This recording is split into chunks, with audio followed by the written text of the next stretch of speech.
do we need A motion. a motion? Is that right, AJ? Yes. Yeah, you need a motion to approve the, Proposal by WSB. I make a motion that we approve the proposal by WSB for server upgrade. And second? Second. All right, all in favor? Aye. Aye. who seconded? Cindy? The dog. Okay, Molly. Yeah. Molly voted no. Lucas by phone. Well, good. so in the motion, I'll just note that we'll take the funds from the maintenance reserve. Okay, And I see we've got to call Marcus in 5 now, minutes. yeah. Is that right? Yeah. Yeah. Can I just ask, what, Open, so he'll be joining us right at 9, so as soon as he pops on, we can jump over to water.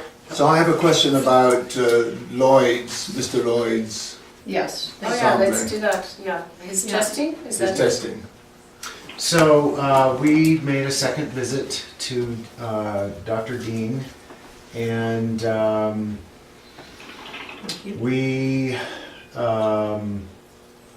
I had decided that because of the discrepancy with the handheld colorimeter that we have here, that we would send those results to or send the sample to Colorado Analytical for analysis. And so we went again and tested his chlorine, and it was right about what it had been, which was like 0.31,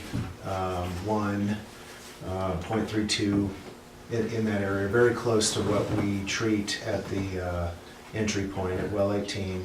And then Mark and I drew a sample from his kitchen sink and sent that off for analysis for the PO4 ortho phosphate.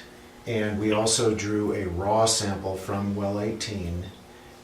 So prior to treatment, just the raw water as it comes out of the ground. The results were the same. They were 0.01 milligrams per liter. And so that represents the background phosphate, and it's significantly less than it had been.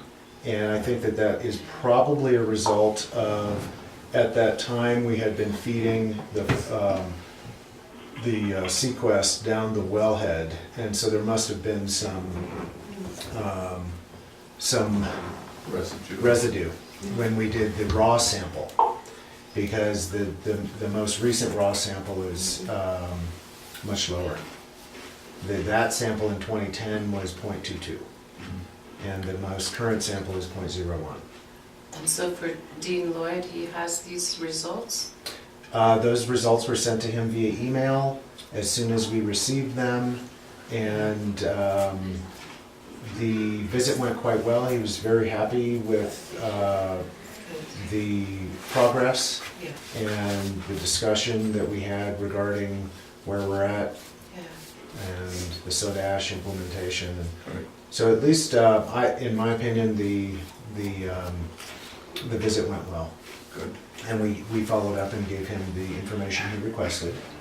And so I think we're on track. And was he asked to post that on Facebook since he has posted all the other Negative stuff? right. No, I did not get a direction to ask him. to No, do it's so. not, but it Well, no, so actually, I had a conversation with AJ about that. Right. So AJ, You What? did have a conversation with me about that, and you know what? I'm sorry, I forgot to tell Stephen. So that's my fault. And Stephen, can you follow up with Dean and ask him to post his results? I mean, I'm surprised. Yes, I will. and he may have, I haven't He may been have. on that side in a I while, but I think it's fair, Have you seen it? given what we've done, I think it's fair that the I'm on the community water know. You go on the water host, I Facebook. appreciate it. I don't do Facebook. You're smart. Stephen, can you tell me what the levels were again for the test for Dean? The raw water at well 18 on the same day was 0.01 milligrams per liter. Okay. The result at Dean Lloyd's residence was the same. 0.01 Okay. milligrams per liter. And they were sent to an independent lab, right? Colorado Analytical. Okay. And for operations, I'd also, up Panorama, you had a leak and you had to dig under some stonework at one point. Do you remember that? No. I'm not. Well, anyway, Can you fill me in on that? No, I can't really, and it may not have been recent, but somebody saw you doing that and was very thankful and commended you on the work your team did in finding the tap, which had been buried under concrete Oh, wow. when somebody had banked up a wall in their garden or something. So, anyway, It all kind of Close together. bled together. The road yes. runs on So- together. well, anyway, I just want to say somebody said to commend Yeah. your team. Yeah, you know what? We're getting a Exactly. lot of great feedback, actually. Good. We're getting a lot of great feedback. Yeah, I saw in your I hope so. report that there were no complaints. I appreciate that you have a little box. Yeah, So yeah, it's we keep good. track of- It's important to Yeah. track that. And I like it when people come to me and say, could you pass this on? So, Yeah, Yeah. So the lab that you got tested, is that our own lab or? yes, it is. It is. So, State certified. Alamosa? No, Colorado Analytical. They have two offices, one in Lakewood and one in Brighton. Oh, okay. They're who we use for all of our analysis. right. Because what was the question you asked AJ if he used a lab that was not? An independent lab. I just wanted to make sure it wasn't a benchtop test that we did, but rather it was sent out to an independent third party. Right. Even that, that's what we needed to do. but, and there's still time, excuse me, it still stands that we have no way to test OPP in the water with any of our handheld testers, do we? That is correct. We can tell the phosphate background, but not orthophosphates. We have to, that has to be sent out. Good. I think. Good morning, this is Marcus. Oh, hi, Hi, Mark. Marcus. Good morning, good morning. Yeah. We like We're Marcus. gonna have to go into executive, I think. Well, Can we you jump know, to I'd like water to matters so that we Where is can it? keep Marcus on track? Absolutely. And Good morning, Marcus. We have two members of the public. Do we have anything that's public friendly and appropriate for an update? I think it's fair to say, and certainly for public consumption, that we have continued discussions with U.S. Fish and Wildlife Service concerning ways that the district can proactively ensure its compliance with the new rules for withdrawal of groundwater in the San Luis Valley. We met with them earlier this week and had a productive meeting, and both sides are moving forward to take next steps. I think that's important because, as all of you may have seen, Dick Wolf was quoted in an article down there in the Alamosa paper as saying that the model on which the new rules are based is finally going to be released in April. Ooh, that's fast. We've heard that before, but he seemed fairly certain of it based on his comments.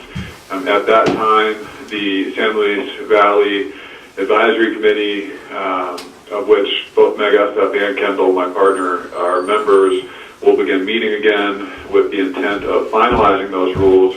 And so it's possible that they will go into effect for the 2014 irrigation season, and the district will need to be in compliance at that point. And as you guys know, in compliance means we have identified and implemented a way to ensure that our junior groundwater pumping, which is how we supply water to the district, is not injurious to senior surface water rights.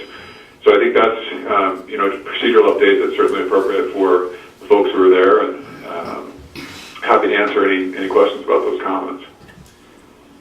Have you any questions, Michael? Oh, what is the procedure to bring us in line with guaranteeing that? That's a great question, and there are a number of different options,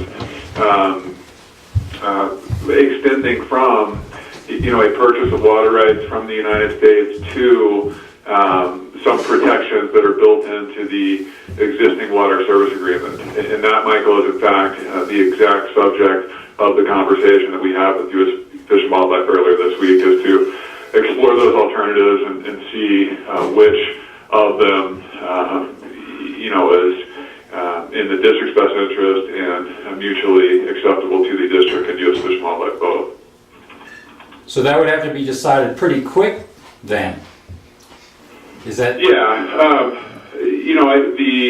Again, I don't think I'm speaking out of turn with this either. The goal the parties, expressly identified was to finalize and implement a solution by the end of the calendar year, so that we've got some cushion between, our target date and the beginning of the irrigation season. I will say too, just so this happens and nobody's surprised, that the rules could be challenged, and if they are challenged, which is a fair bet, if I were a betting man, they will be reviewed by the Water Court for Division 3, and that decision will almost certainly be appealed to the Colorado Supreme Court, which could delay the implementation of the rules at least a year. So I think we need to plan for 2014 compliance, but there's a good chance that the implementation of the rules will be delayed by court actions. Thank you, Marcus. Yeah. That answers you. Yeah. So is there anything else for public consumption, or do we need to now go into executive session? Yes, ma'am. I think that's all that's appropriate for public. Okay. And how long is this going to be? Well, he's got to leave at 9:45, so anywhere between 20 minutes In 45 minutes. Is that true, Marcus?